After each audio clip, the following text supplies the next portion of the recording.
skateboard ever. Like what? Yeah, shout out him forever. Just to bring it back in case people don't know, kind of give us a glimpse into where you grew up and how you got into skateboarding. Grew up in Chicago, the South Side, in Princeton Park, off of 91st in Princeton. Okay. And then my parents moved to the North Side in like Uptown. And then so when I was living in Princeton Park, when my parents decided to move to the North Side, I was like 6. And as a going away gift, one of my friends gave me a skateboard. It was just like the shittiest skateboard. And me and my brothers would go up and down the sidewalk with it, whatever. It was so shitty. When we finally decided to move, my dad was like, "You can't take that board. We can't take this board. Like, we got to leave this behind." You know, like, I'll get it was a challenge to death. Like, we'll get you a new one. Like, but when you move, you assess the quality of all your shit. You're like, "No, I ain't moving." I'm not picking that up. My dad was like, "Never again." Yeah, but I was like, I want to skate, but I wasn't really into it that much. So I was like, whatever. And then, some years went by, whatever, and then me and my brothers got the first PlayStation, and it came with a demo disc, and Tony Hawk Pro Skater was in the demo. So we would run the demo. It was like one level. Yeah. And the hanger. That Pizza Hut the one? Hanger. There's a Pizza Hut sampler, right? In the Tony Hawk? Yeah. A Pizza Hut. It wasn't no motherfucking man. Pizza Hut over there. No. That shit was the hanger. I just remember. I know the demo. No, No, listen. it was the level was the hanger. Yeah, I remember the level. demo. I definitely know the demo for real. For sure. It used to come with a pepperoni pizza. It would be like that demo. Oh, the demo disc came with a piece. Because that's when like the magazines would have a demo disc in it. You know what I'm saying? Yeah, like come with the the Game Informer or the Like motherfucker. you just get a you get a sample, little, that's it. I used to Now be- you gotta go get it. I used to be stealing them bitches out of the magazines at Walmart for real. Just running the demo. Like, yo, got a rack. 80 games, one level each. That's kind of wild. They took the drug approach to that shit. They give you the sample. They gave you one level. Give you Like, one he gonna want the rest of it. No, one level and one character. Yeah, I was like, you had to play with Tony Hawk on that motherfucker. So, and then I got into that, and then eventually I got a plastic skateboard, like a fish board. It was probably that big. Like one of those penny boards? Not even like a Toys R Us Oh, $10 sure. plastic wheels. yeah. Just plastic everything, and trying to mimic what I saw in the video game, and then eventually got like a somewhat better board and just started getting into it. Me and my brothers were skating to school down the street. Sick. And then we knew some homies who were kind of better than us. Like, we bring our skateboard out, and then, they'd be skating, and then, ollieing over crates and doing kick flips. So it was kind of see it firsthand. Like, this is kind of dope.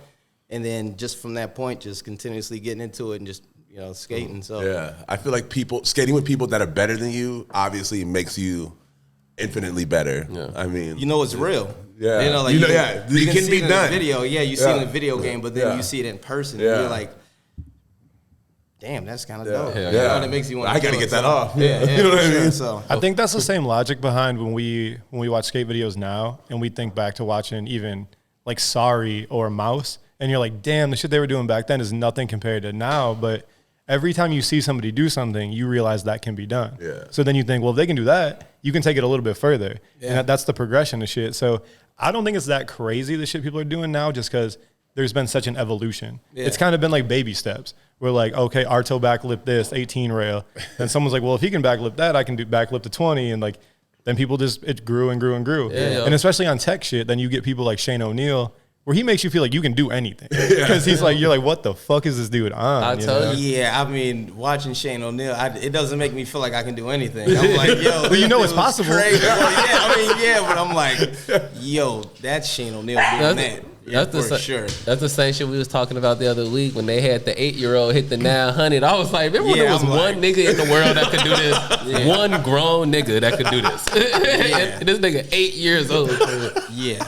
But think about that. When you're a kid, that's when you're one grown nigga. When you're a kid, you're fearless, and that's when you're impressionable. When you see somebody do it, you're like, I can do that shit. Yeah. And you really believe it because you're like a little kid. You're like, I don't know. He can do it. Let me get that off. Yeah. I mean, you definitely see it firsthand. When you're like, all right, you get a frame of reference of what is possible. And then, you try to put yourself in that, embody that energy that you see and, try to go forward with that.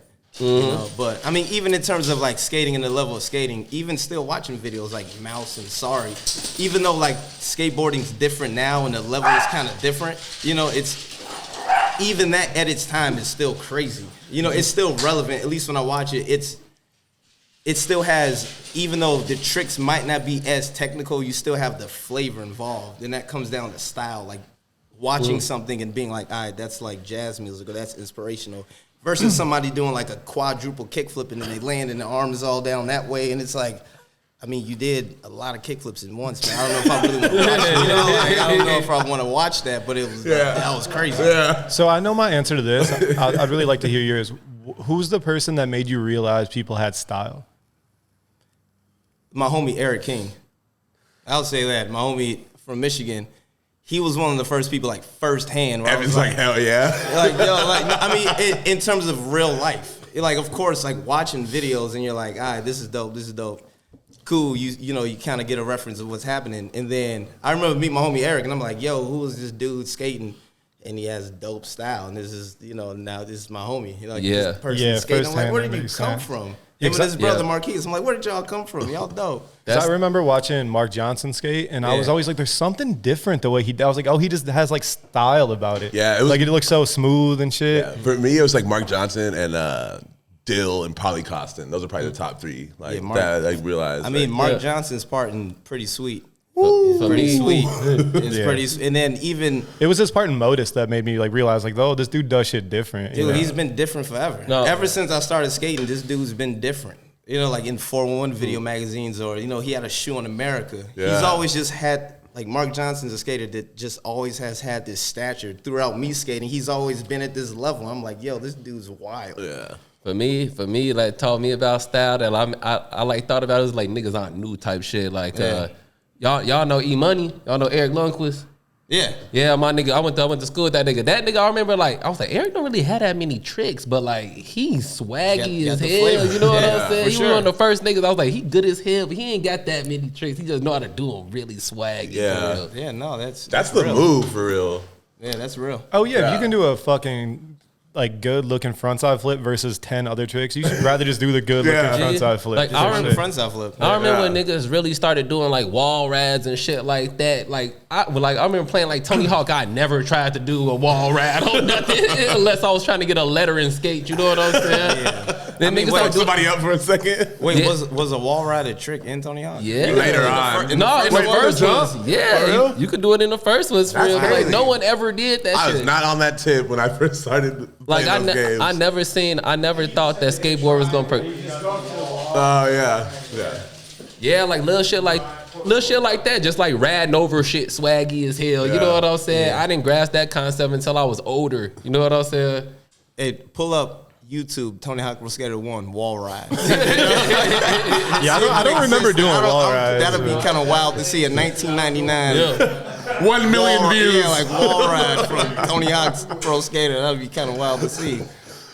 Hell yeah. Are you gonna run it for real? Please do. I mean, if it exists, I gotta talk to Tony. 100% exists for real.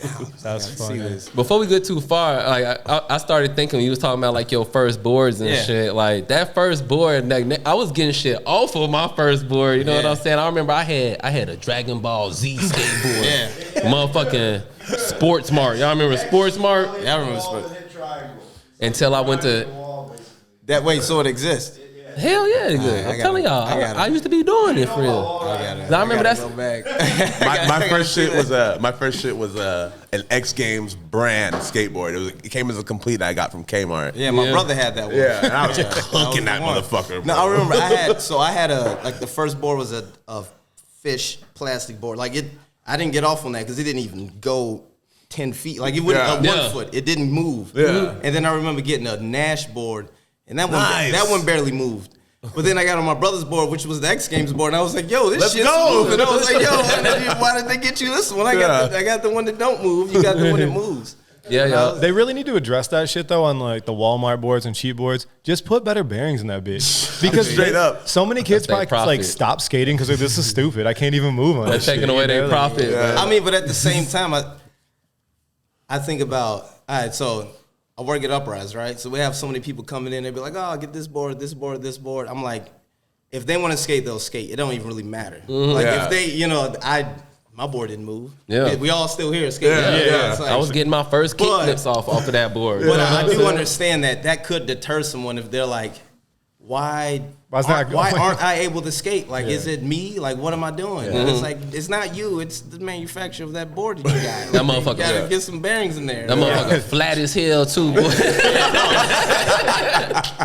I remember like taking my shit. That rough ass grip tape. When I was skating that in the 6th grade. I remember I started going to junior high, and I took that motherfucker up there, and niggas was like, "Hey, here goes CCS, man."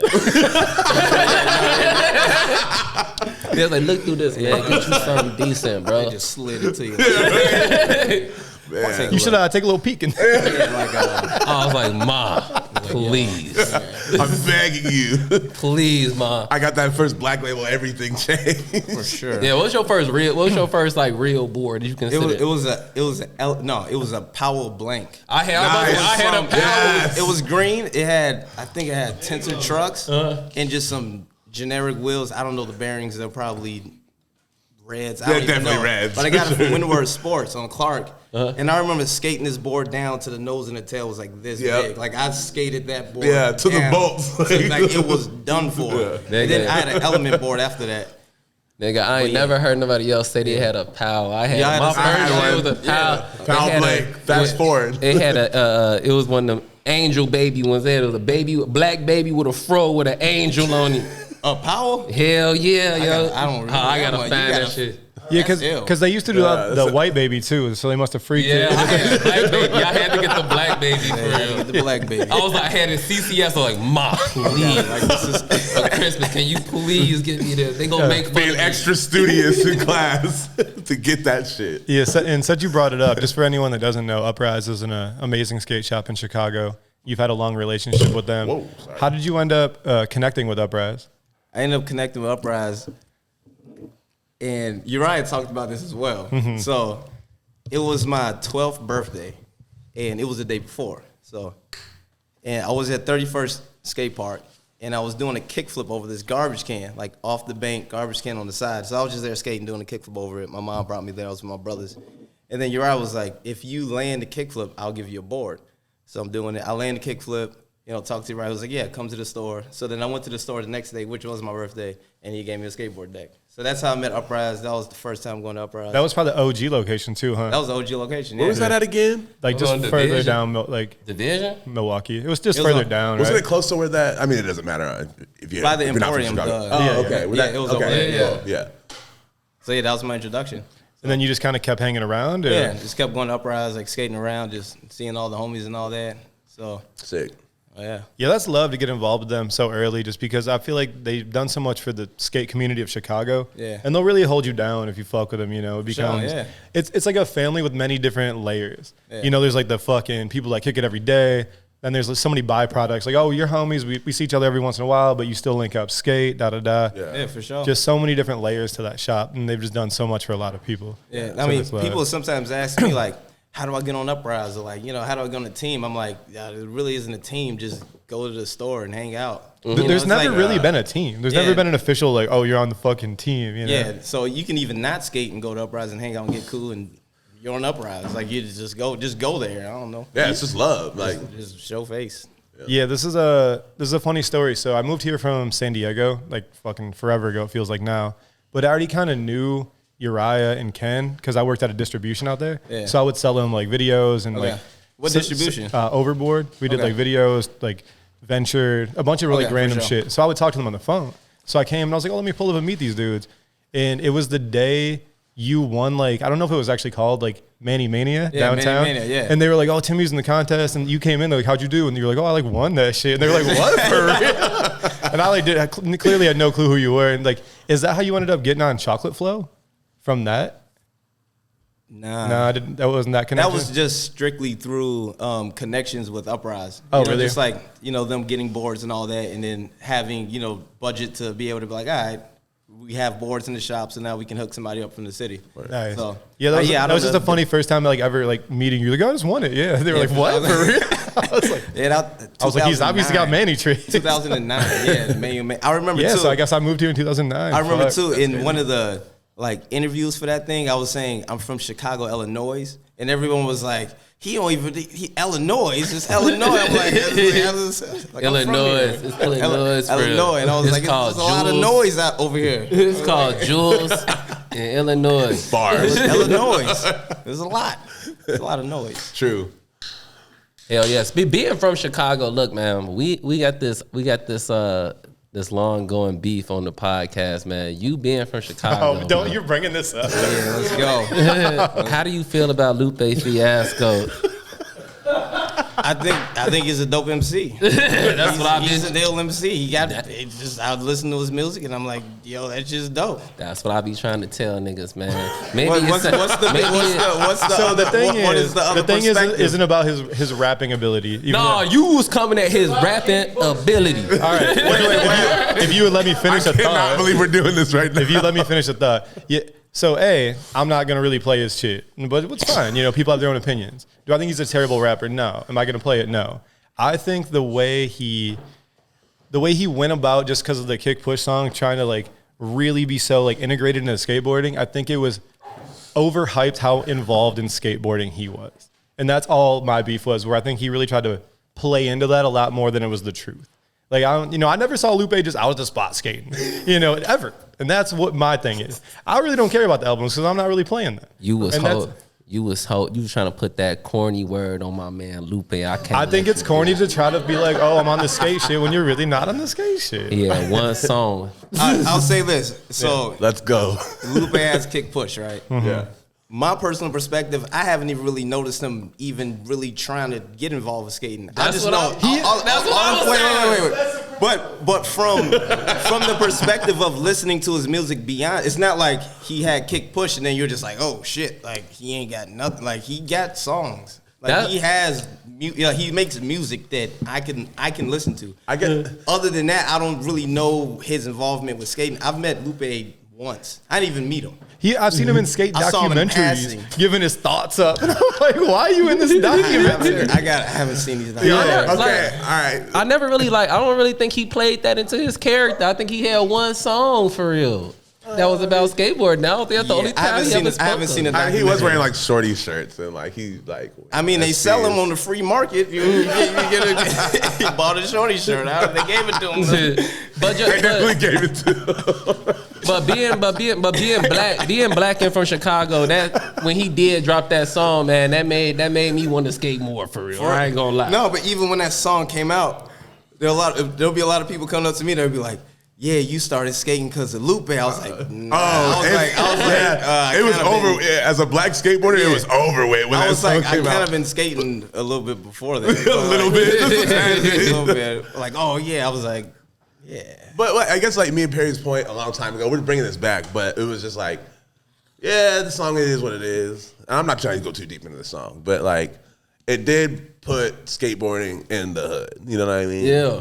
That's all. In the black demographic, where a lot of black kids may have gotten into skateboarding just because of it. Yeah. So it's like, it got me into skating. Yeah, that's what I'm saying. Liar. It didn't get you in this game, but it made you feel like, oh, it's other niggas doing this. I'll say this. When I remember my uncle was like, yeah, my uncle Boogie, shout out to Boogie. He was like, yo, you heard that skateboard song? It's on the radio. And I was like, nah, like I haven't heard it. And then I heard it and I was like, yo, this song's it's not like it was a trash skateboard song. Like it was an actual dope song with a dope beat and he was rapping with dope words. And cool. Yeah, I mean, I was like, this shit's kind of fire. It is. I still, when I hear it, I'm like, all right, this song is kind of fire. I'm like, so come and roll with me. I'm like, shit. I want to hear that through some speakers. Get the EQs right. That shit. You know, yeah, yo. I want to hear the production value. Yeah, exactly. Who's the producer on that, actually? Who produced this? Yeah, because like in Chicago, it wasn't no niggas skating in Chicago, bro. There was no, it's the same thing in like I'm Texas. sure it wasn't none in Texas. It was like ugly. You might have in a group of like maybe like 10 niggas that skate together, it might be one nigga. That was me, and people would drive by and be like, white boy. But like nowadays, that's Texas. Nowadays, because like I'm from out west, I'll be driving around out west, it be hood niggas skating, bro. For sure. Hell yeah, everywhere. They be on Madison getting down, bro. Yeah, no, that's real. Now I remember too, like even being in high school, you say that like people be like, why you doing that white boy shit? And I'm like, bro, this is a piece of my brain would just cut off. Just walk away like. I don't even know what to say. It's such a stupid question that you can't even answer it. Well, I think those questions come out of like genuine ignorance because they just don't know shit about it. It is. It's like genuine, like the definition of being ignorant. think I just don't know shit about People it. associate a skateboard with like a white dude that's like, yeah, dude, like with like spiky hair, For like sure. playing a guitar on top of the skateboard. Yeah, because That's some wild imagery. because like Thought out. You've been thinking about that, haven't you? Yeah, I had to get that off. nowadays, What have you seen in your life? nowadays it's actually seen crazy, some bro. shit. Like I'll be like in the hood, like with my cousins and shit. And I'll look and there'll be a curve that's waxed. I'll be like, they skating out here, bro. Yeah. Like, that's crazy for real. Yeah. Like I'll be all the way out west on motherfucking Good. Cicero and shit. That's dope. And I see a wax curve. Like I never saw that as a kid for real. We didn't even really have that many places to skate back in the day for real. Like now every suburb got a skate park and shit now. They got one at Oak Park now. We ain't never real? had that. I grew up in Oak Park. We ain't had that shit when I was growing Are up. they all outdoor? Yeah, they outdoor for real. Yeah, we didn't have a skate park where I grew up till I moved to California. But I think both sides of that are tight. Having the park is tight, and organically just making some shit to skate is tight. Because Yeah. if you want to skate, you're gonna figure some shit out. Yeah. You'll wax the stupidest curve. You'll Yeah. fucking build some shit. Like you know how many boxes I tried to build when I know how to build nothing, Yeah. and they'd fall apart after 10 minutes. Yeah. I'm like, damn, 100%. Like, 100%. I just spent like 3 hours building this. Don't let me and my homies find like a piece of plywood like It's outside over on the with. ground. It's over with. Yeah. Fucker, I get a PVC pipe from behind the grocery store. Even kind of going back to the kick push thing though, how many? Is there an actual like stat if you go to it and think about, all right, kick push, right? How many people?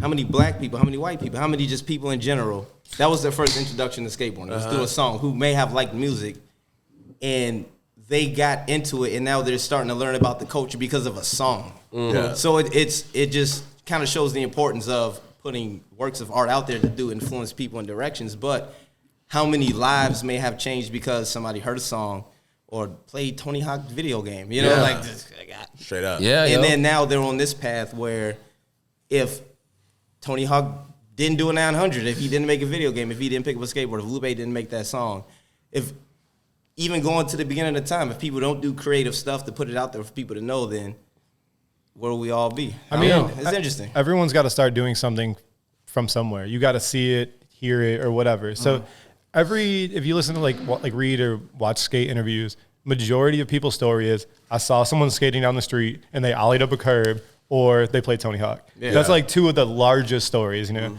I saw this dude and he did a kickflip and I was like, what the fuck?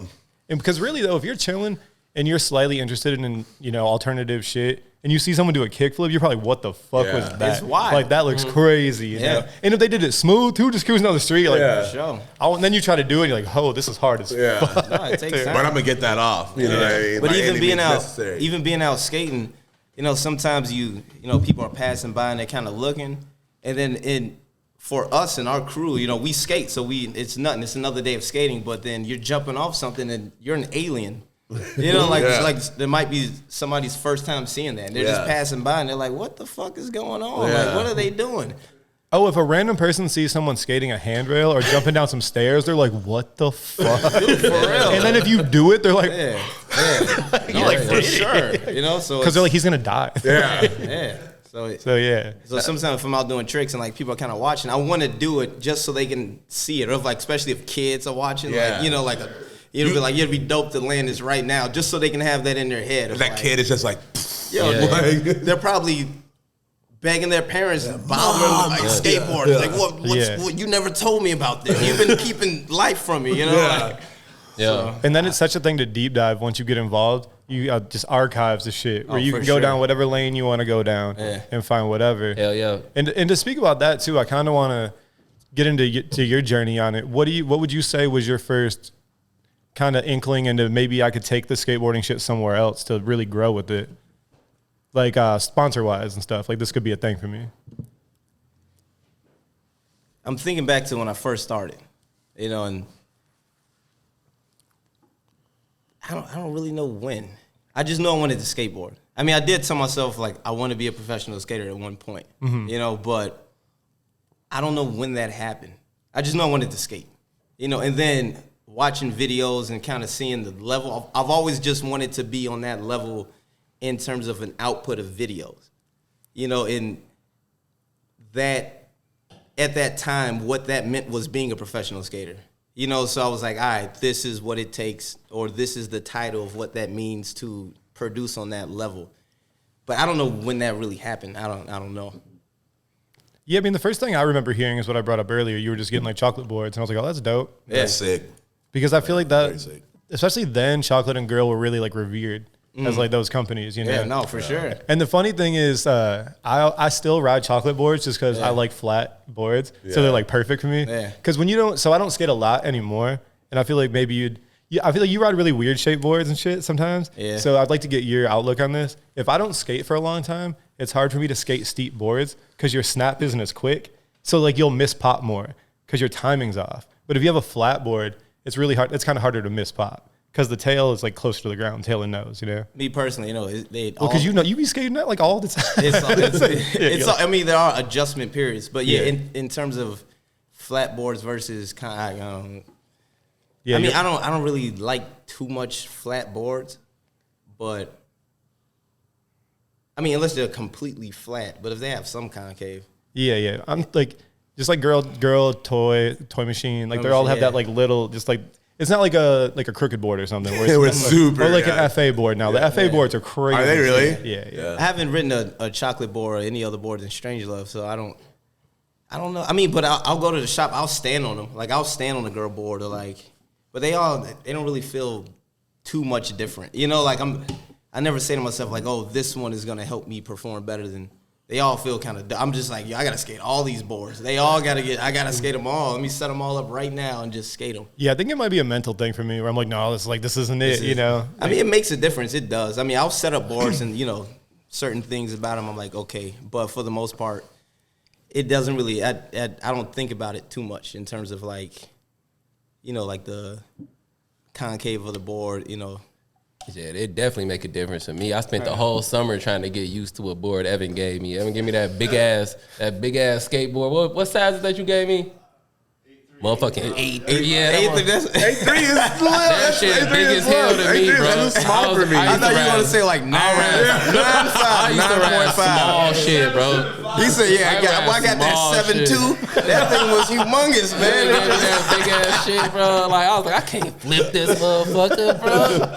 I'm landing on that motherfucker. It feel like I'm landing on a 7'2" is Man, he gave me the biggest board of my life. Man, it was 7.2. Man, what you trying to do to me, man? That's a quadruple kickflip right there. Evan was like, you need to grow up, man.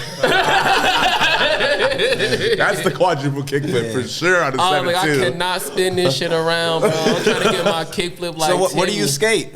Shit, like an 8? I had a. It's an 8'3". Yeah, it's an 8'3", man. No, but if that was big, what? No, I had a what I you had had an before. 8. I think you I had had an an 8 before. But you would remember back in the day, an 8 was big. People were like, hell oh yeah. you got the 8. Affiliate made 7.4s. Yeah. I remember. And 2006, 2007. Yeah. Everyone started skating 8 and bigger. Yeah, Straight up. yeah, The board I had, remember watching the change. Like, the deck I was skating before, that was the same deck I was skating since like right when I finished high school. You know what I'm saying? I think I was a mini logo, my boy. And Evan was like, "You got to get rid of this shit." I just had that shit in my trunk. Pull it up. What trucks was on that board? What I have on there? Them green ones, them Thunders. Destructos. Destructo. You had the green, you had the neon green Destructos on The them. green bushings. That board was in your trunk for a decade. For real. Yo, my first shit was a mystery deck. It was 7.5 and it had them Destructos on it, baby. I had the green. Shout out Ben Margera. Spitfires I on had that the green motherfucker. Destructos. That's how I know. I had the same ones. I had those same trucks. Shout out Destructo. What about those? What was like Phantom trucks? Or what was the trucks? Oh, that was what Phantom. was the ones that was like a creeper truck? It was Creeper. like a monster. Dude, they were like, textured. They had like a wave, and they were Yeah, like, that's what I'm saying. that's wild. I Fuck don't. with Tensor. Rodney Mullen. I had some straight Crux. up. I had some Crux before. They had diamonds like a vinyl print on top of them, y'all like ever- diamonds. Did y'all ever freak the Grind Kings? Grind King was the first Remember trucks I Grind ever King? had. I remember Grind King. I mean, they still make Grind King. Yeah, For real? That was Yeah, the first I'm trucks pretty I sure ever they had. do. Word? Yeah. They do. Shout out to Grind King too. I'm not gonna lie though. When I was younger, I definitely thought the tensor slider piece was gonna make me. For sure. I was like, I'm going farther now. I would get the trucks and then buy a couple extra slab pieces. I'm like, let me get it. I gotta, you know. It's like, yo, this is going, this is yeah. This is it. You're like, don't exit. I got I got the slab. Wait, do y'all remember Posted up on the curb. Wait, do y'all remember the trucks with the rolly thing in the axle? Yeah, that was wild. It had Who made that? good question. I don't, it might have been. I don't remember, but it had a rolly thing in the axle. So we were grinding, riding. we were grinding rubber. You know what I mean? Rubber Like, is yo, let's grind crazy. everything. Yo, like we don't need wax no more. Yeah, man, that's funny. And say I bought them bitches at Bad Boys Toys, my boy. Bad boys. Yeah, as amazing as skateboarding is, there's been some really, really sus ass products. that have been for sure. Yeah. Grip tape eraser. Grip tape is $3. Yo, what about the rims though? What about the rims though, my boy? I had the rims. I had the rims. I had the rims. I was like, yo, this is dope. Like, I don't know how I was like 12. I was like, I can't I'm get riding a spinners. car. I'm riding spinners. I know. They don't stop. That was the hip hop at the time on Yeah. the radio too. So I'm listening Yeah. to radio. I'm like, I gotta be out here. You're like, I ain't got no car. You see him spinning, nigga? They're making them for somebody to buy. I guess that's me. I guess that's me. Target audience. Yeah, yo, Stevie Woods laughing to the bank, bro. Yo, That shit funny as hell, man. I had the rims. Like, I remember that like yesterday. Oh yeah. I feel like speaking on all this too, you're in the perfect point where you were around when full videos were a thing, full video parts, and you're still super active in skateboarding, riding for Strange Love. And there's all this like Instagram clips all the time, What's your opinion on pros and cons of those two sides of it? The pros are everybody sees it at one time, you know, so it's like you can constantly put stuff out and you can see what's happening in real time. Mm-hmm. The cons may be that you see it for one time and you're just like, all right, it's just so much happening, you know, it's just like, all right, in one eyeball, out the other one, you know. Mm-hmm. But at the same time, I mean, it's still all dope. But I mean, full-length videos are always going to be that bringing people together. You know, like, let's have a premiere. Let's get people in a theater and have, like, an actual experience, you know, which I think is cool. But in the end, I mean, it's just, it's all content. You know, it's just the consumption of content changes. But I don't know. It's just weird because now if someone puts out a 50-minute video with our attention span, people are like, holy shit, it's 50 minutes. Yeah. But, I mean, I think Fully Flared was well over an hour. And people were locked on that video. Yeah, dude. Staring the whole time. I don't think I've seen Fully Flared probably 20 times. I don't think I ever, never watched it, front to back. Yeah, Fully Flared is dope. Mm-hmm.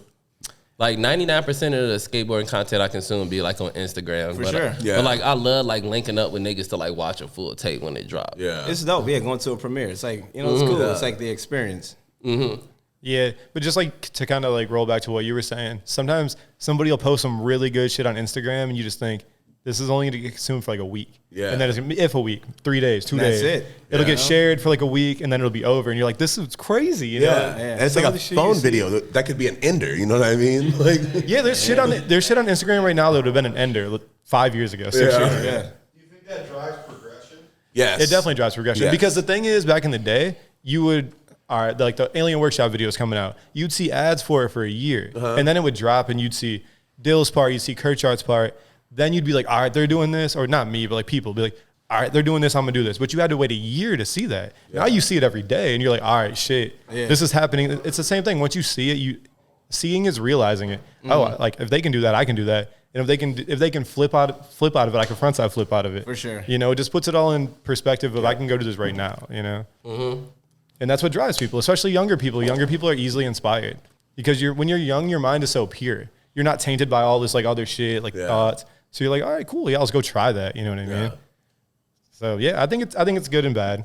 You know, I think it's cool that when people still do like the Thrasher full parts. I definitely, For sure. A full video is a lot to consume for us now, but at least the full part still means a lot. Yeah. I mean, even like I said, watching the FTC video, that was like, what was that, like 20 minutes? Yeah. But it was dope. Like that's a good amount of time, and all the skating is like, it's fast. You know, it keeps you entertained. And it's like, it's dope. I think about I could relate it to like music shit because I make music and shit, and it's just like an EP versus an album. Like if you're not an established artist, you know what I'm saying. If you're not one of them ones, I'm not gonna listen to your whole album. Give me 3 songs, you know what I'm saying. I mean, unless it's off the chart, you know, like when you hear it, it'd have to really. But bring you in there, you know? Yeah, you got to be one of them ones. Like, I feel like if I'm going to sit down and watch an hour video, like, everybody in y'all squad better be for sure ripping, for real. You know what I'm saying? And that's kind of another point to it where it's so accessible and easy. It's easy for anybody to film themselves and put it out, even if it's not worth seeing. You know, and it's like, which is not to say that anything's not worth seeing, but sometimes it's good. When you're growing up skating, like, don't worry about filming yourself yet. Just go skate. You know, actually get to a point, if you want to pursue filming yourself and putting it out, get to a place where what you're putting out, it can be consumed visually through the eyes, because that's why you make it, to be seen. So it's like, it's good to put stuff out in that way, but it's also good to take a step back and, like, you know, skate and train and, you know. Just kind of wait till it's more consumable and you're giving people a better effort. That's kind of, Perry's example is perfect. The hard thing about music right now is you got to weed through so much bullshit music because everybody can just put music out. Yeah. It's the same with like skateboarding. You're like, man, just kind of wait till you're there. But everyone gets so excited, and I get that. Because when you're learning and you're progressing, you get just really excited. Like, oh, film this. I'm going to record this. Yeah. It's the same thing.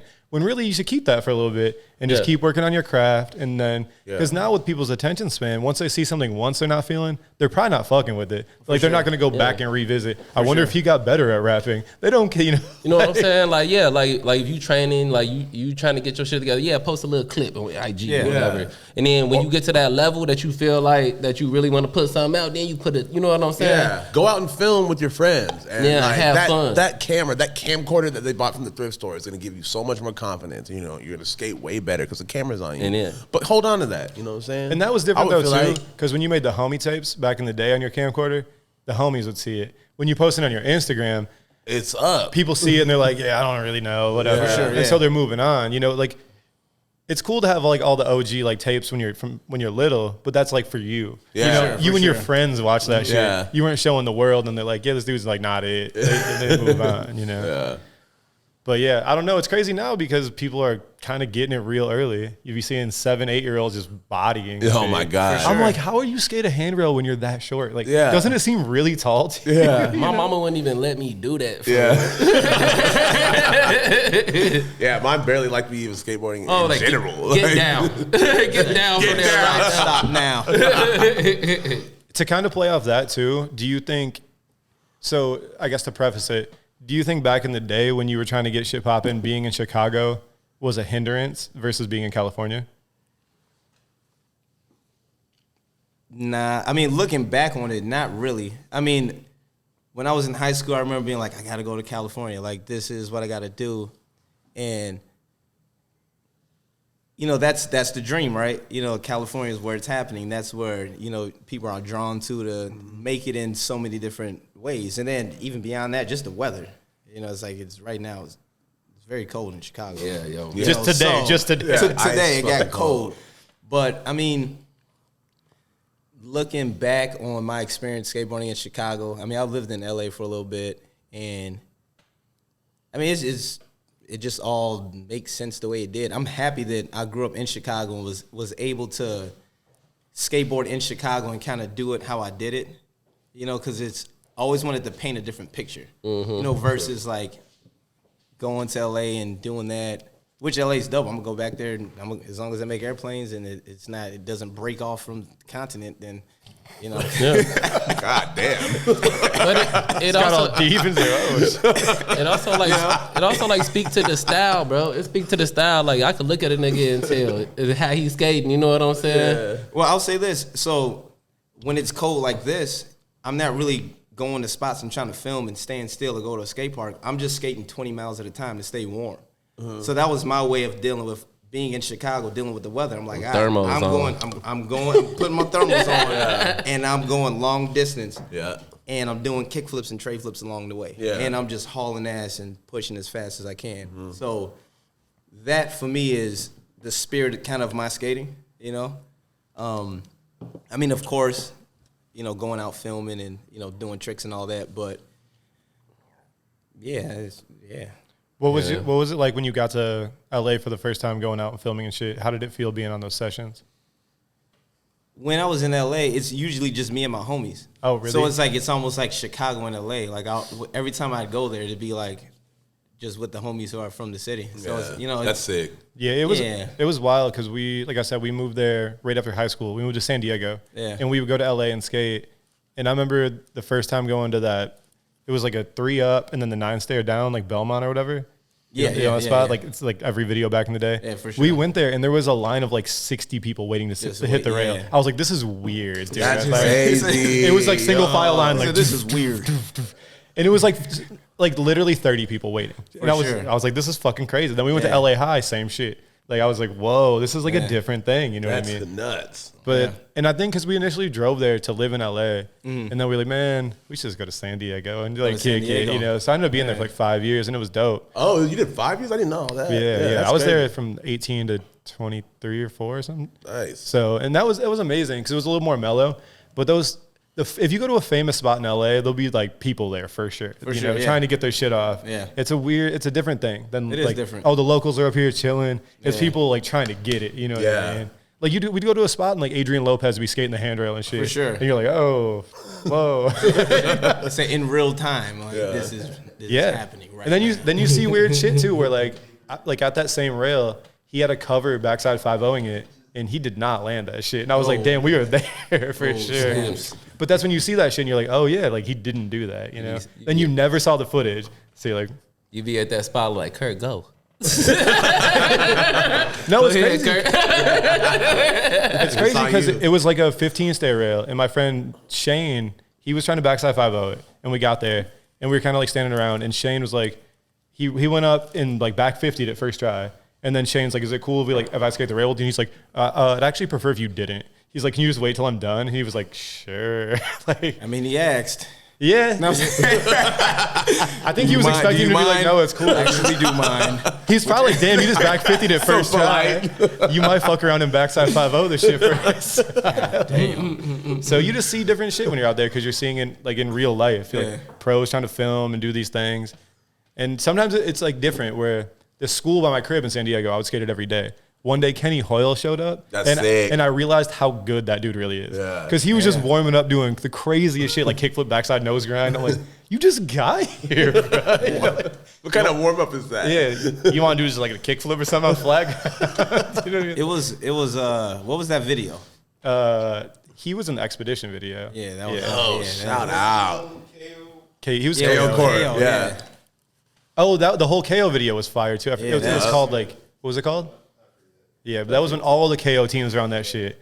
That video was nuts. It's time or something. No, that was a circuit video. But yeah, he was good. Just there's certain people you see in real life and you're like, damn, they're like almost better than you see on video, which Better is in nuts. real life. Yeah, that's dope. That's dope. Which seems crazy because in video you get to try as many times as you want. Yeah. You get to curate it. So to watch somebody skate in person and feel like they're better in person is wild. Yeah. It's like that with everything, bro. Like you go to an NBA game, you be like, damn, this shit different for real. Yeah. You know what I'm saying? Yeah, when you actually watching them play. Oh shit, man! I gotta pee, man. We gotta get into this break. Yeah, we'll get into the break song for the week. Yeah, I got pee too. Hell yeah! This is my boy Coutoux. This is his new single, Phantom. Say this shit. Dexterous. I don't know, man. Shout out my boy so Coutoux, fucking man. Dexterous.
Yes, sir. That was my boy Coutoux with Phantom Dexterous, man. That's his new single out. Go stream that shit, man.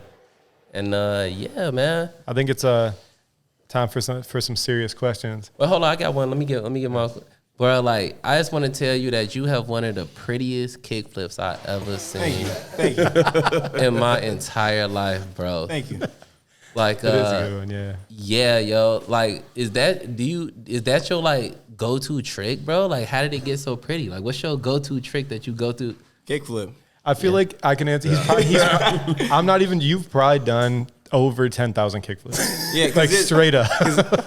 So when I'm skating on some long distance skates, you just running kickflips, just practice. Yeah. Like, it's the easiest trick to go fast doing. Like, I'm doing a kickflip. Sometimes so, I would just be driving and I would see you skate down the street and you just do a kickflip for no reason. And I'm like, this is Chicago ground. I was like, how are you doing this? There's a reason. There is a reason. Because it felt good.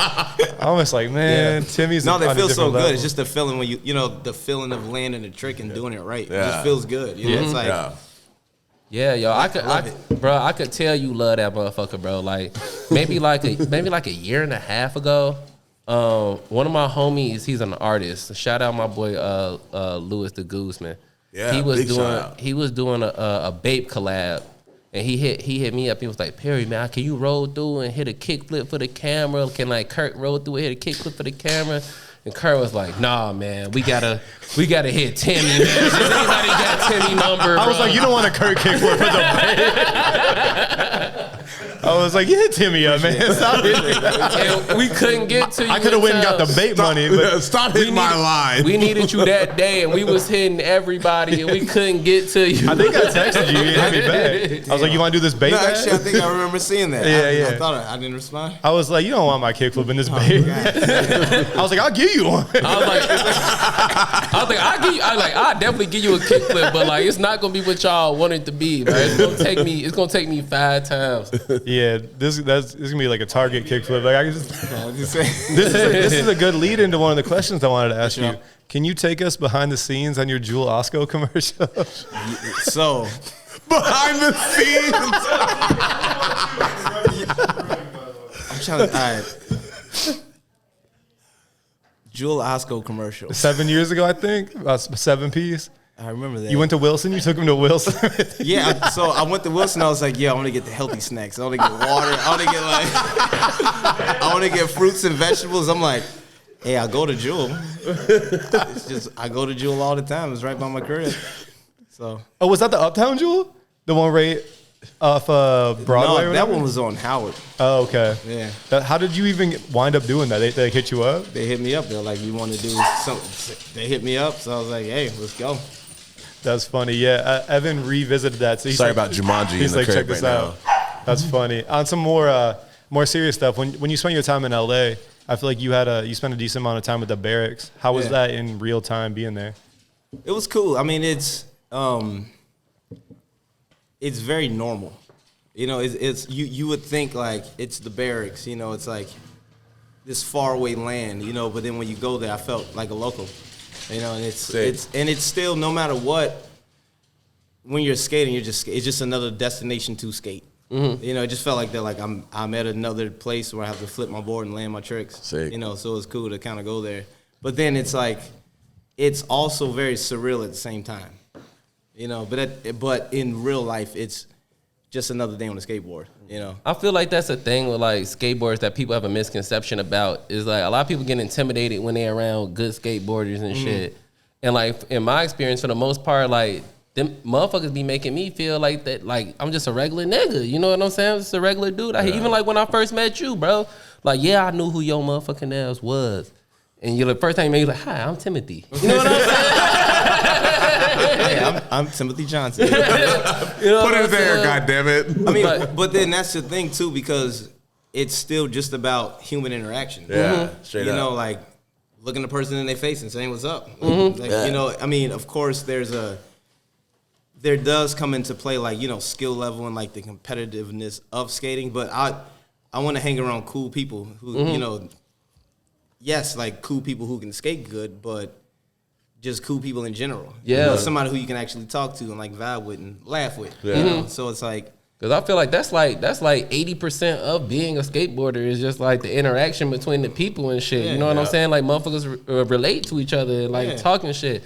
Like when you was talking about the shop, like I know niggas be like intimidated about going into a small skate shop and shit. Yeah. But like once you get in there, like niggas is smooth. You know what I'm saying? Like, and also it's like I'll teach skateboard lessons, you know, and it's like, you know, you have young kids, they want to skate, and they might feel a little intimidated, you know, because even we're doing lessons, but we're kind of skating around too, or even before, after the session, just skating around, and it's like, no one's really paying attention to you that much. Like, just skate. Like, no one's just, like, looking at you, analyzing and criticizing you for your skill level. It's like, if anything, people are more critical of themselves than anybody else. And if there is somebody just looking at you and criticizing you, what's up with that person? Like, why you focusing, you know? Yeah. So it's like, for, you know, anybody skating, just, I don't know, skate. No one's looking at you that crazy. I be feeling like skateboarding is one of the only things that's like that for real, because like I make music and shit, and like when you go into a studio with niggas be judging you.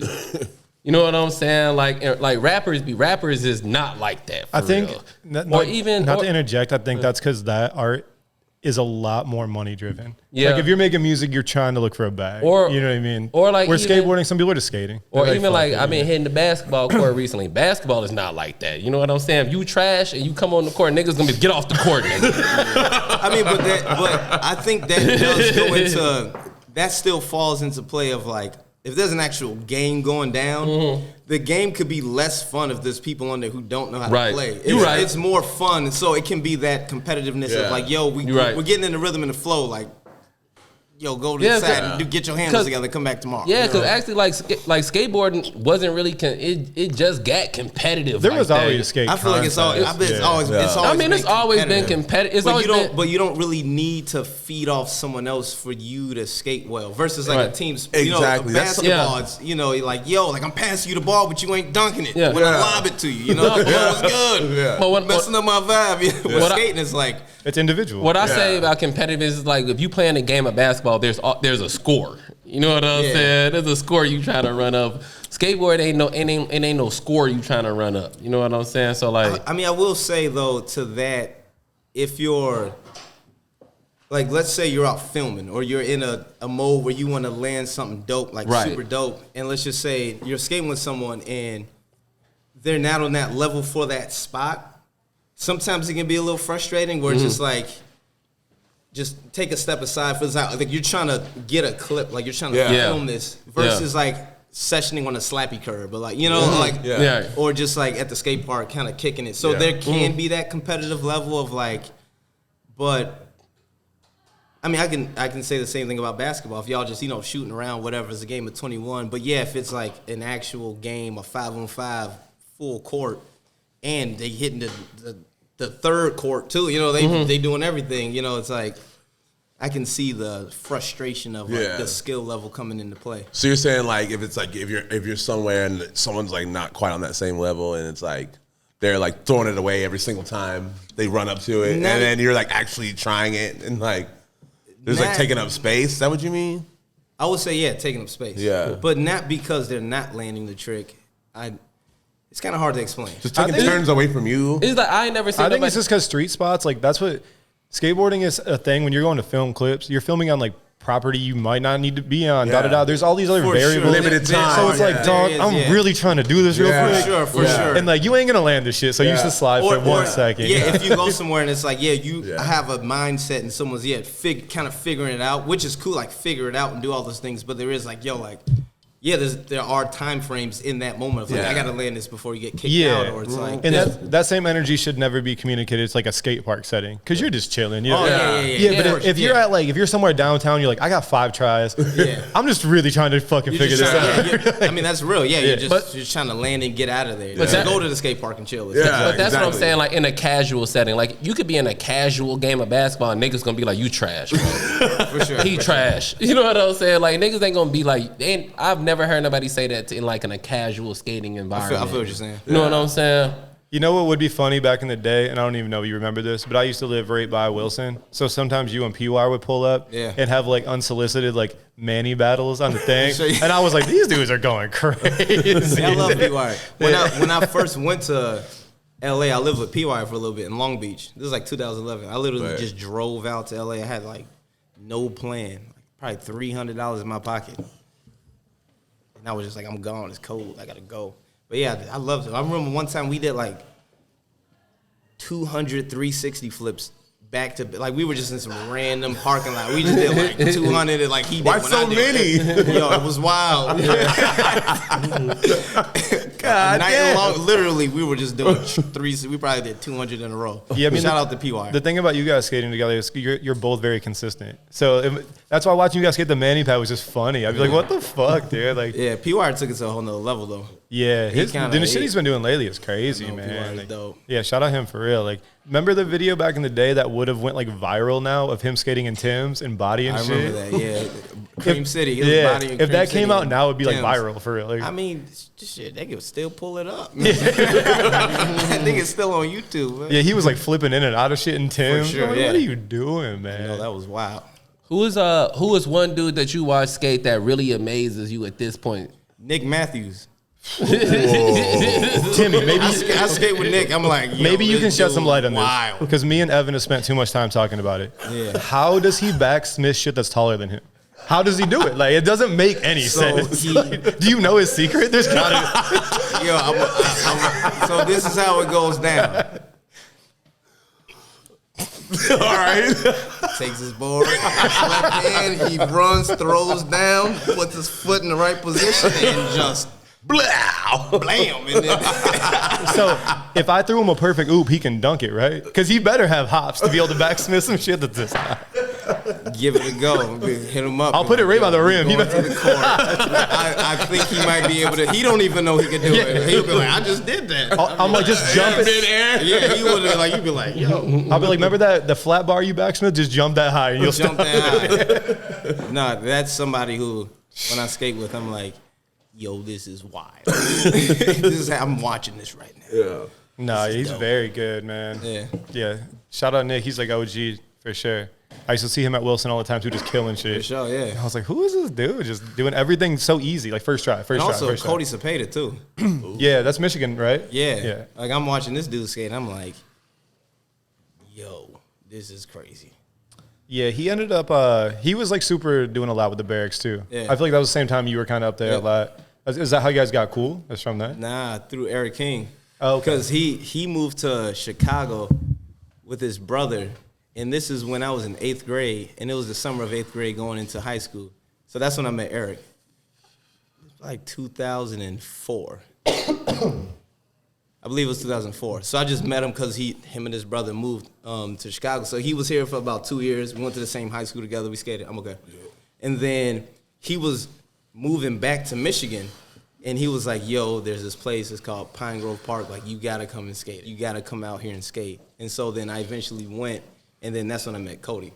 So this was, I've known Cody way before, all of that. But even then, he's been super good the whole time. Yeah, like I'm from like an hour north of Detroit, so there's so many Michigan rippers, dude. Like, yeah. I feel like there's the Midwest has so many rippers that people might not have ever known about, and now it's like with the internet, I feel like you can come up wherever. I feel like the Dax Miller. Oh, Dax Miller. Pop, dude, pop. Dude, back in the day, pop. Where you're like, what the fuck are you doing, Dax dude? Miller.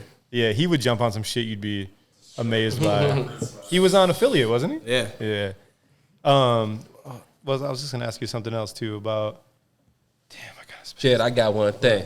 We always talk about how skateboarding brought us into like other subcultures. You know what I'm saying? Like, I got into music through skateboard. He got into music through skateboard, clothes, and all of that shit. Yeah. What's what is skateboard outside of skateboarding? What is it like brought to your life? You know what I'm saying? So when I first started skating, it was in the parking lot of the school called Hate School. It's on Granville and Clark. Wait, so hate school. It's called Hayt, Hate School. So yeah, when my parents moved to the north side, my mom worked at Hate. And that's in Andersonville, right? Rogers Park. Rogers Park, okay. Yeah. Edgewater. Yeah, it's in Edgewater. Edgewater, yeah. So everybody would skate there, and this is one dude who skated. He was older. His name was David Luar. He took us to this place called Alternatives, which was like the community center with like breakdance and all that. Oh, sick.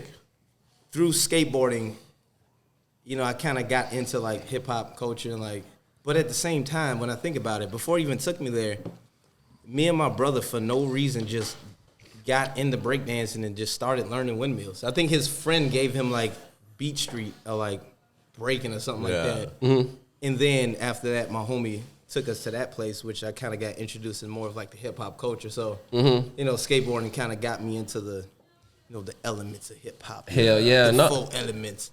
Same here, bro. You know, the DJ and the 100 MC, The graffiti. Yeah, you bro. know what I'm saying? The pillars. The music, Hip hop. Skateboarding, they really got to start recognizing skateboarding as one of those pillars. They really got to. They really got to start recognizing skateboarding as one of those pillars of hip hop for real. It really fucking is for real. Well, that's how I got into rapping. Because even in when you look at skateboarding, even in what's the most popular within like skateboard fashion or even like videos, it is hip hop, heavily hip hop influenced. You know, so it's like, how could you ignore, you know, skateboarding? Exactly. You know.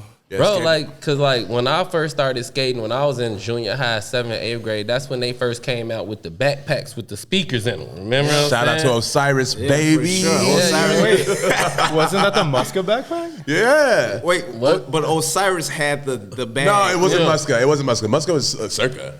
No, Muska had the shorty's backpack with the speakers. He in had it. the speaker in the shoe. Yeah. Oh, No, no, that was the shorty's backpack. No, it was Osiris. Osiris had the bag with the speakers. Yeah. I mean, but even talking about Osiris, one of my first, you had to find one of those. I would still fuck with one of those. In the city, you kidding me? They take AA batteries. But the motherfuckers take D's. Fuck you talking about? A backpack with the what? With a chair built into it. Oh shit! There's hella of those too. I still got an Illenium. Backpack. Wait, a backpack with a chair that's already ready at all. You don't have to. Yes, DVS definitely made one. Yeah. You know, like the backyard chair that you fold over and spin on a camera. But what I'm saying is a backpack with a chair where you don't have to unfold it. The mechanism. When I want to go sit, the chair just. Nah, bro. If you unfold the chair. I'm just saying.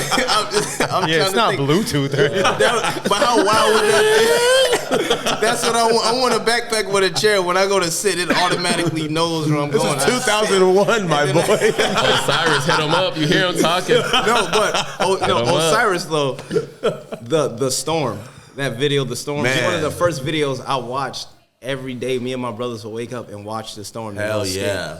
Like every day, and then fulfill the dream. Yo, my God, dude. Fulfill the dream. I had that on VHS for real. Yeah, shout out Brandon Turner. Ooh. Shout out Brandon Turner, still killing shit. Shout out Brandon Turner. He just switched hard flip Wallenberg, didn't he? God damn. Yes. Yeah. And he's been around since forever. I mean, little Brandon. Like one of the first skaters in my mind was like, I want to be Brandon Turner. Yeah. You know. It's crazy. When I lived in San Diego, I would see him all the time. Because just at bars, just getting wasted. I was like, this dude is sick. Like, he's out ripping, partying. Then he's like, I got to chill in the party. And I was like, yeah, you probably. You know. Yeah, I know he's doing that sober thing now, too. And like, he's hard flipping Wallenberg at 40. Switch hard for flipping. sure. That's sick. That's I'm sick. like, yo, I love seeing that. No, you know what for I mean? sure. Because it's like, and he said that came a lot with getting sober, taking care of his body. Yeah. I mean, you can't be a fucking partying and switch hard flip Wallenberg at 40 years old. It's not gonna happen. For sure. Yeah, you got to be kind of an athlete for real. We at that point that like it's been gnarly skateboarders for so long that like now gnarly skateboarders realize they have to like take care of their bodies and shit. Yeah. You know what I'm saying? Like we at that point that motherfuckers done seen what niggas done did before and be like, I'm finna do different. Bro, the nigga Neen Williams swole as hell now, bro. Shout out to Neen. Shout out to I Neen. seen that nigga. I was like, Fort Worth, Texas, stand up, this baby. nigga big as hell now. Yeah, shout out to Neen. Yeah. He is super broad. He be on the net like I'm making the salmon bowl, man. Right, so I'm showing y'all how to get right. I'll be watching them motherfuckers feel like I gotta do better, man. Neen got his own spice. This man making spices. Yeah. What is the NADC? Like it wasn't just an idea. He brought that shit to life. You can purchase his spices and cook with him and eat them. Yeah, I'm copping all of them. Shout out to Dallas, Texas. Shout out to Fort Worth, Texas, baby. No, Nina straight up Chicago legend. Yeah, I know, but he lives there now. He like me and Nate combined. He's like all of us combined. Yeah, he's vegan. He's vegan. I'm sure. I'm so Neen is Chicago. definitely not vegan. He be Oh, whipping but up he mad eat good. fish and shit. He eat good. You know what I'm saying? He eat natural. You know what I'm saying? He might be a young pescatarian. I'm so natural. Chicago. It's a damn shame. You know what I'm saying? I love. He's so Texas. It's a damn shame. I was and your kickflip pretty as hell.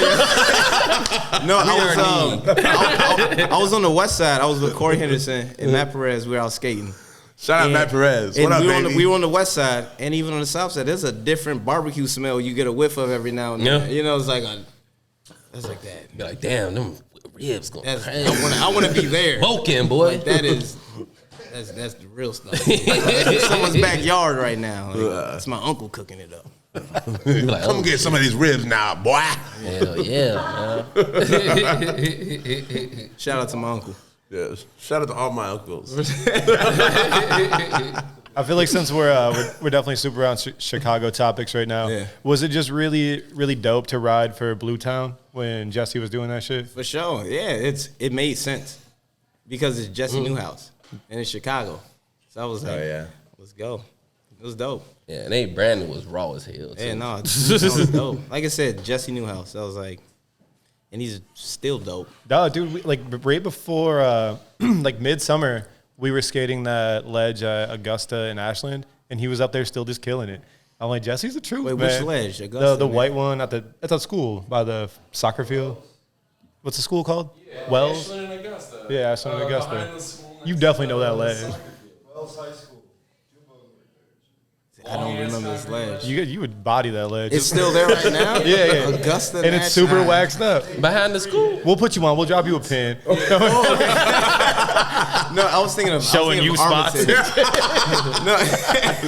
wait, hold Pull on. up if you ain't scared, baby. They were like, what's up? Y'all been keeping spots from me? Augusta National, and I ain't heard about this one yet. No, I was thinking Armitage, but I know what you're talking about. Yeah. But I saw him up there. He was doing like blunt slide pop out and shit. For sure, yeah, no, he's dope. Yeah, shout out Jesse for real. So is that the reason you kind of started fucking with Strange Love because Blue Town stopped?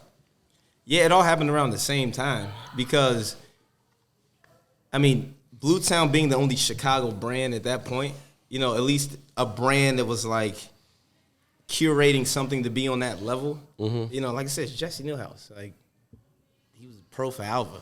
You know, it's like, it's so sick. And he kills it. Beyond that, like him as a person. And then, I mean, we was running that for a while, and then, you know, things happened where, that was ending, and then Strange Love was happening at the same time, so I got approached to do that, you know, so it was like a good transition. And that was through, like, Rob Cece hit me up and was like, yo, we're doing this thing with Strange Love, and I was like, I mean, it sounds a little strange. Oh, wow. I was like, you know, but it was dope. You know, it's like a lot of good people, homie. It's like a brand that's just starting up, and it was something that was going to represent skateboarding, and just that, and I'm like, I'm down. Yeah, yo, I love this shit. Every time the Strange Love shit drop, I'm like, I'm fucking with it. No, it's dope. Yeah. I told y'all they turned off the game to put that vid on, bro. I was mad as hell for real. I was like, oh, this shit going crazy. Yeah, no, it's a super cool situation. Yeah, I think the art direction's cool. Yeah, I like it. It's a lot of colors. Like they do different like little shapes too, which is good. Yeah. Mm-hmm. It's not. I feel like we got a lot of brands right now which either do weird shapes or just standard shapes, and you don't get the mix. Yeah. So it's like, well, you can't support that brand unless you ride like the shape you like. But if they got different offerings, that helps out. Yeah. So, and then it's cool. Isn't Max on the team with you too? Yep. Yeah. That's another skater who I skate with. I'm like, yo, you're wild. He's a fucking ripper, dude. He's super fun to be around and skate with. Like, it's just like his energy is dope. Yeah, so I love skating with him. That's funny when I see y'all like go to like Milwaukee and rip. I'm like, Max showed him all these spots. For sure, yeah. Max is. Some real shit you just said was when you was talking about Blue Town, you was like, they was the only people like putting together something that was at that level for Chicago. For sure. And like, as far as like Strange Love, I feel like y'all the only ones doing that shit at the level, you know what I'm saying? Yeah, but Strange Love's not Chicago based. Not Chicago. I mean, but like niggas doing it, but like, do you feel like, I be feeling like, at least in my music shop, I be feeling like it's my responsibility to even try to do some shit at the level, you know what I'm saying? Yeah. For the city, cause like, you ain't really got shit like that out here no more, for real. I mean, cause I will say it is intentional. Mm-hmm. You know, you want to make something that people do want to see. You know, it's like I want to learn tricks and I want to push myself and be the best that I can be. Mm-hmm. You know, I can't say to myself or say to other people like, oh, you know, just like skate and it's just been all fun. You know, it's like, no, sometimes it's like, it's been work. You know, like, I don't want to skate, but I'm going to skate because I want to be a better skater. You know, or like, you know, just situations like that. So it is cool to be in a situation of being able to work with people to, you know, present something to skateboarding that can be respected, and also to have fun with it as well, but still push myself while I can. Exactly, and like you said, like if it's the only shit out here, like if y'all don't do it, who gonna do it? You know what I'm saying? Y'all the best ones out here. Also, to I guess maybe play devil's advocate or just kind of comment on the other side. How do you think brands find that identity when there's like a million board brands now? All you could do is just do what you do. You know, I mean, at this point, it is a free market, so anybody has the right to put out whatever they want, you know, and then that does come down to, like, art direction, you know, who's filling the artwork, you know, the name of your brand, even, like, you know, the skill level of the skaters. You know, because even though it is, you know, it's skateboarding, it's fun, but, yeah, there is certain level of competition to it. So it's like people are going to see that, like, yo, those dudes are killing it. Like, that dude is raw, and that dude looks dope at the same time, you know? And so skateboarding is a very judgmental, competitive thing, as well as there is a lot of freedom in it. Because then that's just, at that point, it is, to a certain extent, capitalism as well. You know, so it's the competitiveness in it, you know? Yeah, I mean, to kind of come out, like, you said exactly what it is. It's a curation of making it work. If you don't have all the elements, because there's the whole thing. Just because you could doesn't mean you should. It is a free market, but that doesn't mean you should do it. Because we're all free to do whatever the fuck we want. But that doesn't mean you should do it. Doesn't mean you should. You should have a plan where you think you have every angle of the plan figured out. For sure. Where you know exactly how you're trying to present this, the way you're going to present it, and how to execute it. And also knowing what not to put out. Yeah. You know, so many tricks like about film. earlier. It's like I'm not putting everything out. You know, it's like I'll put myself on the chopping block. I'm like, no, I'm not using that clip. I mean, like, knowing knowing what not to put out is just as important as knowing what to put out. For sure. Because then you don't want to take away from your shit. Like, I remember there was a part recently I watched, and I was just like scrolling through the comments because I was bored, and people were like, there was no filler in this part. And that now with people's attention spans being so short, they're not really here for filler, you know? They want there was no filler in terms of someone was like, it went too hard. Well, Like, they were saying in a positive way, like no filler. Like, it was just, I got you. it was just all fucking. It sounded crazy at first. Yeah, I was like, like, someone was like, there's no filler. Because like, if you think about back in the day when you always had to film the part, I need filler. I need more fillers. you would see like I don't know, man. Like, and I'm just thinking off the top. Like someone like Ben Gilly, like this rail skater, he would like force a line in his part just to fill time. It's like, did we need this line? When you did front 5-0, then back no slide, you know, we didn't probably need that line. I hear what you're saying. Yeah. So now people, I think, are more selective and just because they know people don't need long format content. So they're like, fuck it, I'm only putting out the heat, like the fire shit, you know? Yeah. I think the best too is when people do, even beyond trying to see it in a way of being successful, is when people do it like, yo, this is who we are. Let's just do something because we're alive and we want to do it. And it ends up becoming successful, and it ends up just off people genuinely, you know, versus something being fabricated. Yeah. Right. So G, you gotta really believe that like what you doing is that shit. You know what I'm saying? You gotta really believe that like what you doing is good. Because if not, because the thing is, like, everything is oversaturated. Yeah. You know what I'm saying? But like by going into it that way, you already defeated yourself. Yeah. You know what I'm saying? For sure. Yeah, you can't not do some shit because like too many people do. You know what I'm saying? You just like, gotta be the best version of you can be. You if that even run through your mind, it'll resonate with people. You know what I'm saying? Like, you gotta just really believe. Like, you believe you doing this shit at the top level, then like show it as the top level. You know what I'm saying? And then even you might as well put it out, because the worst thing that can happen is nothing, and then you in the same place. Yeah, exactly. Doing it, so you might as well do it, because then you know. Yeah, you just gotta know that you know what the level is. Make sure that what you doing is to the level, and then if it is, go for it, man, and do you. And then just have intention as well. Like, what's the place that you're coming from? Exactly. People are coming in all angles. You gotta have a plan. You gotta have a plan. You gotta know that you can execute it every angle of this plan. Yeah, and what I love that skateboard brands consistently do, they never let go of, is always having a team that they felt like represented their shit. Yeah, for sure. Because if you think about, I mean, I'm an apparel dork and shit. Like, APC is not like, we need you to represent our brand. You know, they're not doing that. Where skateboarding's always held true to that. We're going to find these people. We want you to rep our shit. We're going to give you money. At the end of the day, sometimes maybe they wouldn't have to do that. They don't really have to do that. Yeah. If they got product that people want, they're still going to purchase it. Yeah. But they know that that team is such an extension of their brand. Yeah. And if they curate it the right way and these people are really down, the people that really fuck with brands, the way they represent it makes it hit different. We're like, oh, this brand is dope. Yeah. And I think that's the way, honestly, man, I think that's how Supreme came up. Yeah, they always for had sure. the right people fucking with them. Yeah. So Exactly. like 94 to 2000 Supreme, they had the best people fucking with their shit. Like, and that's dude. when Supreme got that light. Yeah, when I was So the team has a ton to do with it. yeah, like when I was a kid getting into skateboarding, I was into like hardcore and punk. You know, I was into Black Label and Zero and Mystery. I was like, yo, these are the guys. You know what I mean? There were Morbid Angel shirts, my shit. You know what I mean? Like sometimes it's okay to like curate those brands that way. You know? Yeah, I couldn't fuck with the dipped boards. Dipped boards. I did one. I need to see the sides of this shit. Yeah, I did one. It was one of my first ones. But even that's why in my head, The like, dip boy. like Krell Tap, Girl and Chocolate is one of the illest companies in skateboard Straight history. up. One of the ill, you know, because of Straight like up. however, you know, there's not much that I can say about that, but just some of the illest skateboard content, graphics, just skaters with style in my mind ever. You I know, feel like, it's and I just could be, ill. like, I don't know, this is wrong because they were doing it forever, but Girl and Chocolate really heavily influenced the artist series boards. They were always getting new artists to do series. It was super art driven. They'd always do like the skits and other things. And their videos were dope. The Yeah. skits were dope, and the skating, all the tour. I love Krell Tap tour videos. All the Oh my 4-star tour God, videos, dude. the girl tour. Those Yeah, are some Hot of Chocolate the and all best. that Yeah, shit. all Yeah. some of the best. Or even like the Videos. website back in the day where they used to have like the top 5 quizzes and shit like yeah, that. or the Krail couch and all Yeah.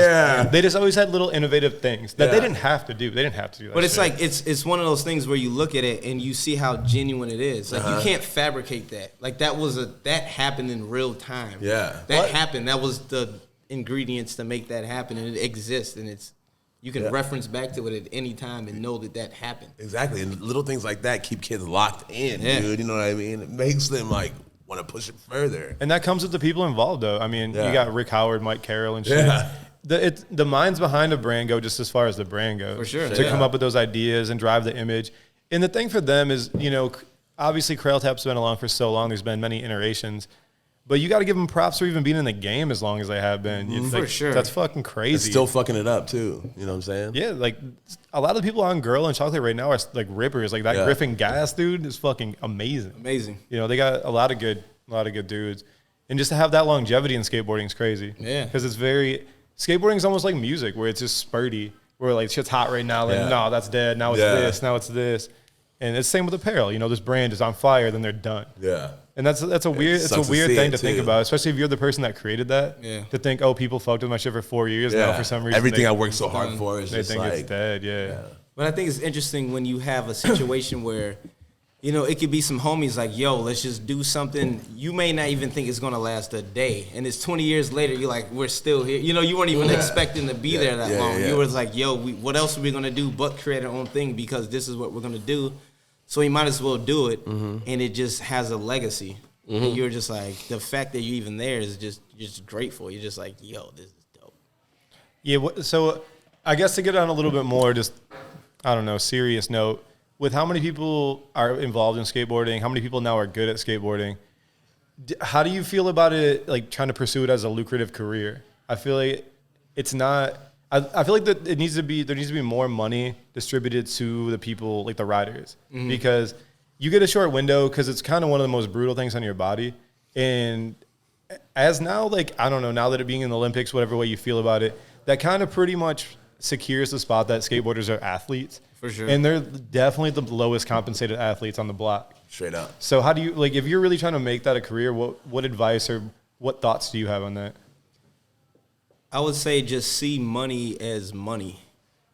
And, you know, you can make money in all different kinds of ways. You know, you can get an endorsement and they can pay you in that way. You can get into the stock market. You could invest in real estate. You know, it's like whatever you get, just be smart with what you have and make that work for you.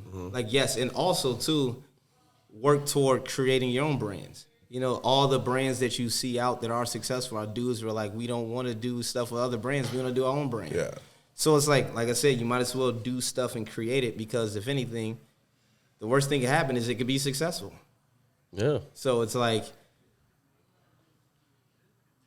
yeah, I mean, on a personal level, yeah, be smart with what you have and also, you know, seek out different ways that you can sustain yourself financially and mentally, physically, you know, the relationship you have with people. It just has to be an overall balance of how you live. And then you just got to, regardless of the circumstances of your life anyway, you just got to not give a fuck and do it anyway. Yeah. You know, there's a million reasons not to skate. I can make a whole bunch of reasons not to go out and skate. But then I can't even act on those reasons because I have 100 million reasons to go skate. Yeah. So me skating outweighs any reason that I wouldn't. You know, the willingness to succeed is stronger than the feeling of failure. Or, you know, landing a trick is way more powerful than getting hurt trying it. So you just gotta go. It doesn't matter what's happening in the world. It doesn't matter what's the world. The world already blew up a million times. The world's done for, and we out here just grinding on concrete ledges and jumping downstairs. It doesn't really make any sense anyway. So, Yeah.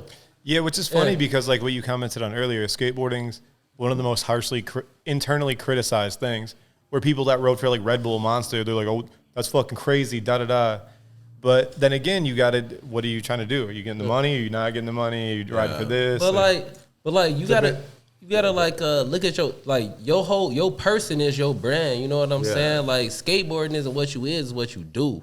It's one thing that you do. For sure. You feel me? Like look at niggas that we know that skate. Like niggas got different shit that they do for real, and that's all encompassing in your brand for real. And that's how you really finna get money off of what you doing. You know what I'm saying? for sure. Like, look at the niggas that we know. Like, look at Armani. He skate, he paint. You know what I'm saying?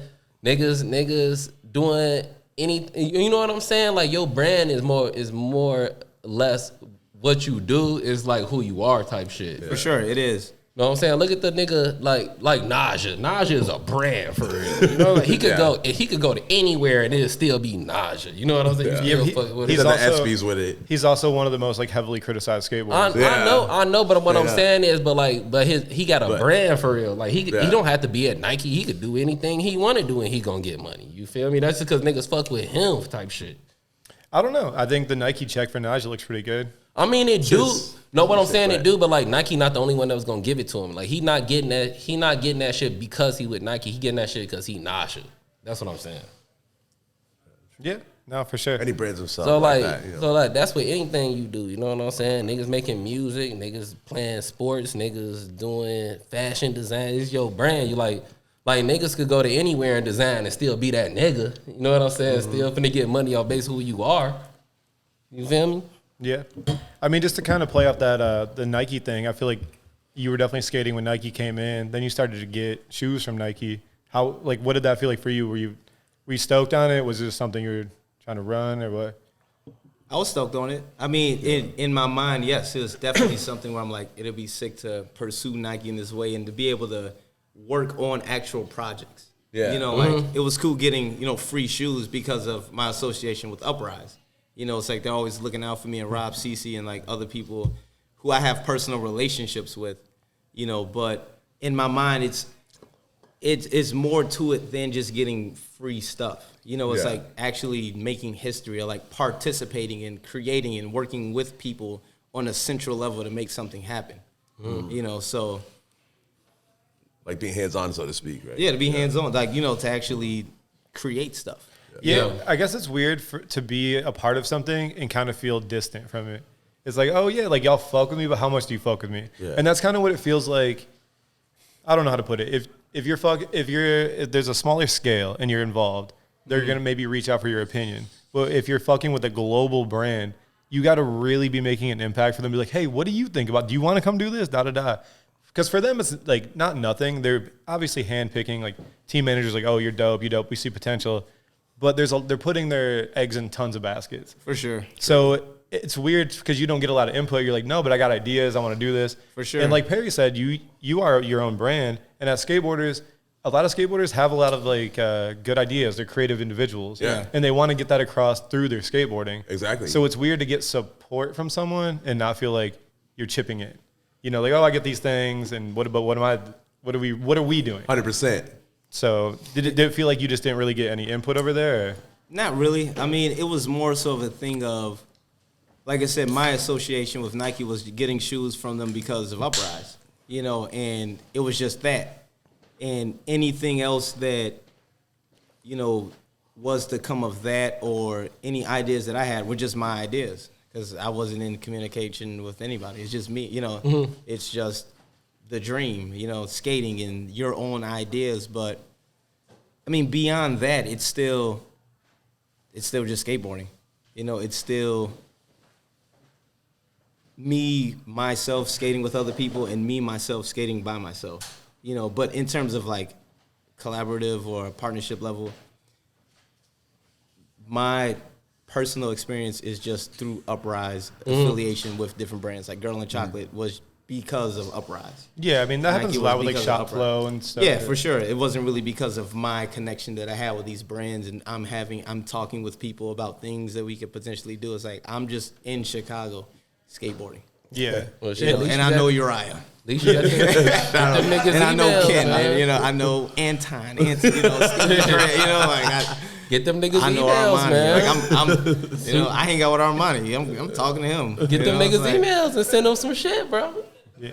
Now that you're doing the Cariuma thing, is it more of a partnership type Oh yeah, thing? for sure. Sick. That's what's cool about it. It's like I'm actually involved with the brand, and you know, and it's like I'm with my friends. Like Cody Cepeda's on it, Tyler Peterson. You know, it's like Yo. these are my homies. So it's like it's super cool to be a part of something and to be in the nucleus of it, other than, you know, just be on the sidelines and like watching. Yeah. So, you know, which so is in what super cool. capacity would you say you guys are involved in? In Cariuma? Yeah. 100%. Like design stuff, product feedback, just like, As of now, I haven't been involved in like design and product stuff as like that, but I would love to get to that point. yeah.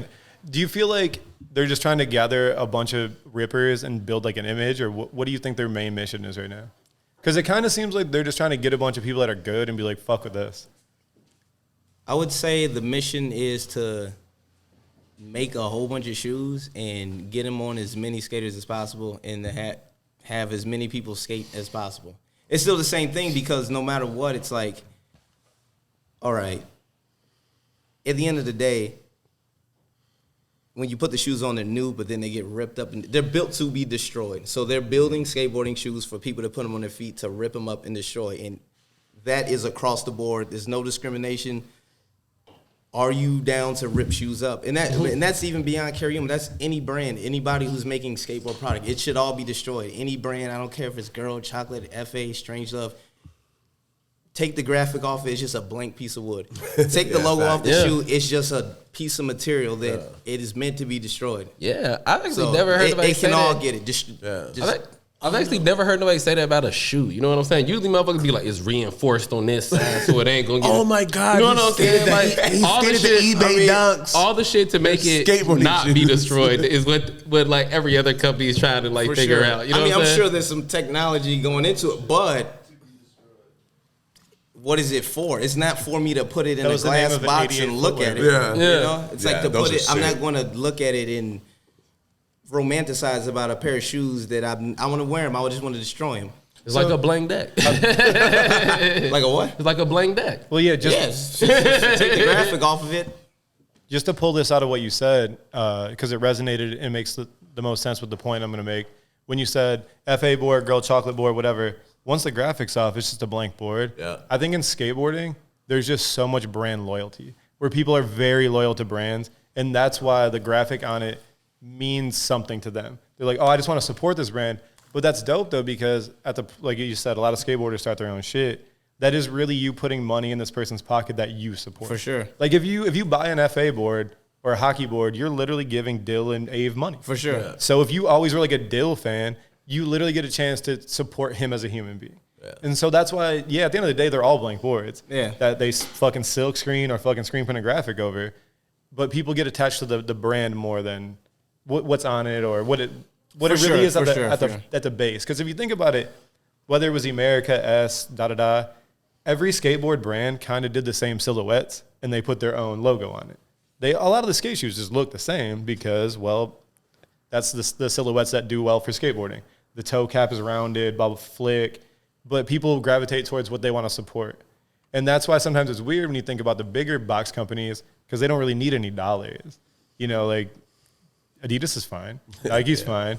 And that's why back in the day when it was like S, fucking 88 and all these different brands, you were really given like, if you bought the Reynolds, you like knew Reynolds was getting bread off that shoe. Yeah. Like Reynolds is the fucking truth, you know? For sure. So, and I think that's what's weird about Nike barely giving anybody, like it took him so long to give iShot a shoe, and iShot's like the GOAT. You know what I mean? Like he needs a fucking, if that would have been 10 years ago, he would have had a shoe in like a year.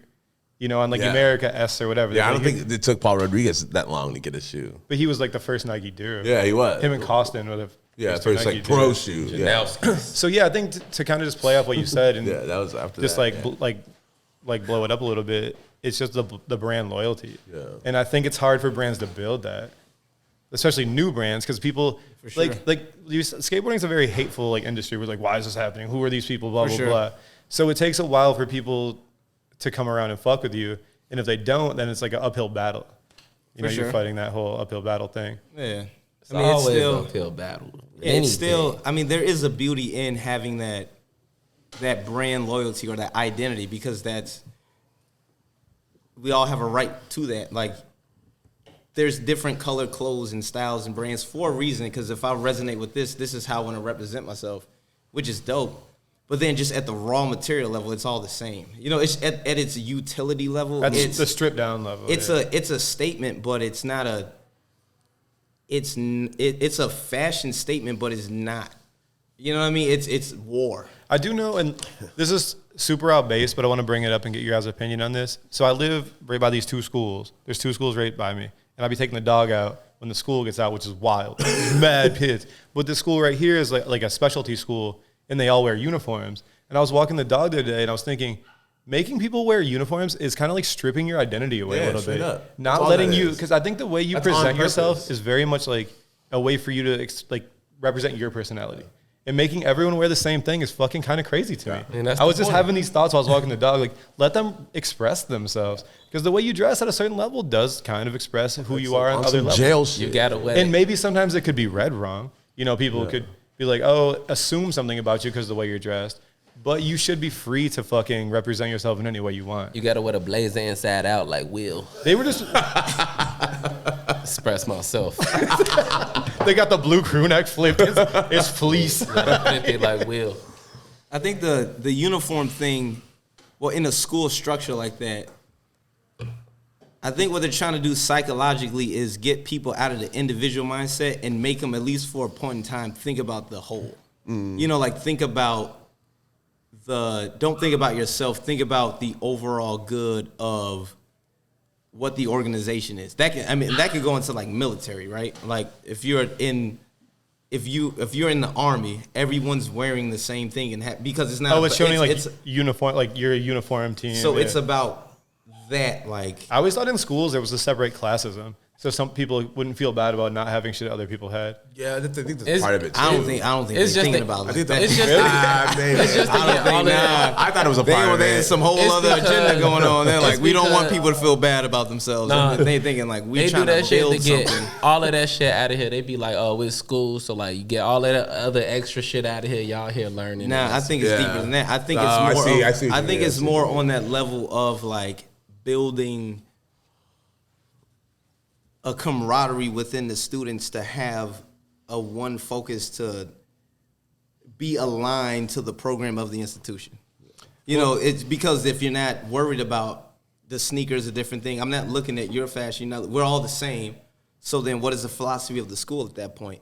That's what they're trying to promote, the philosophy of the school and what they're teaching. Well, there's that whole saying where you can go faster alone, but you can go farther together. Yeah. So I think maybe they're trying to build that team thing. Yeah. But I don't know, man. I'll still be on somebody's team that doesn't look the same as me. Fuck it. I mean, everybody will, but like you said, we strong together. So get all of that other shit out of here for real. We here to do this, then that's what they trying to do, bro. But I will say, isn't it the same but also different when, let's say that, you know, I represent certain brands, and even though there's a variety within the brands that I ride, I'm sticking to those brands.